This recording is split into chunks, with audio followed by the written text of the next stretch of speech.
Today, we're checking out the Rattan LM-Ultra, a folding long-range e-bike that tries to do a bit of everything, and it's pretty ambitious for its price.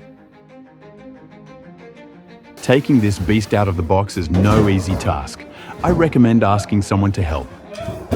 Assembly is not too difficult, just mount the front wheel and the pedals and such. Now, let's start with the basics. This thing comes with thick 20-inch fat tires that grip decently well. Now, the saddle is one of the more unique things about this bike. It has this folding mechanism that lets you remove the battery easily. In theory, it's a clever idea, and it works, but in practice, it always wobbles a bit. It never feels locked in completely solid.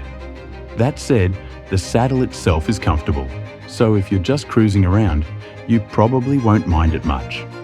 There's also a rear passenger seat, and honestly, it's not terrible. Comfortable enough, but the quality feels very budget. If someone's going to sit back there regularly, I'd think it's best to upgrade to a better seat. That being said, one of the things I really like are the footrests for the passenger. They're big, wide, and comfy.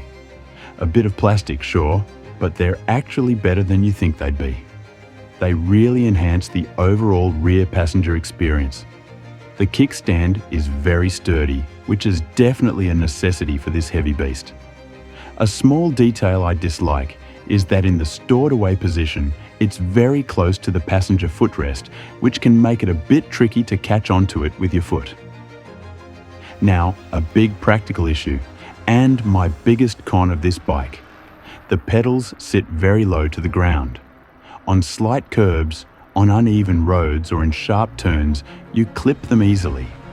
It's a flaw of the overall frame design, so I don't see an easy solution, unfortunately.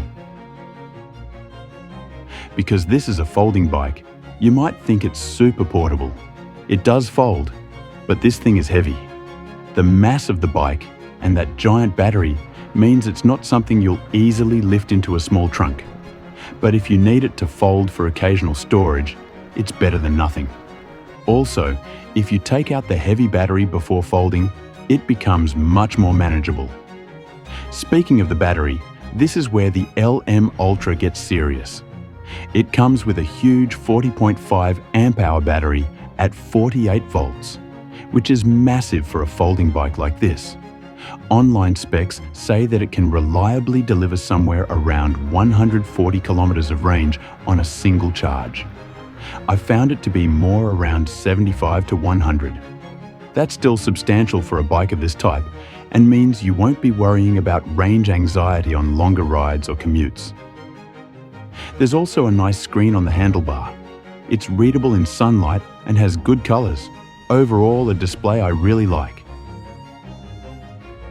So what's the takeaway here?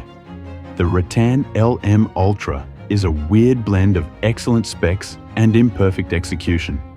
You get huge range potential and really capable tires, plus that interesting removable battery.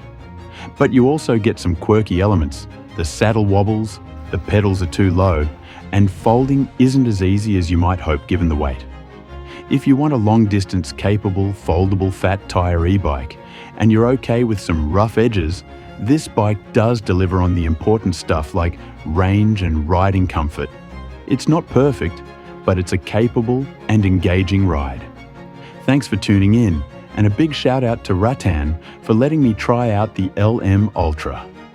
If you want to check it out for yourself, there's a link in the description below. Until next time, ride far, ride fast, and ride forward. Cheers.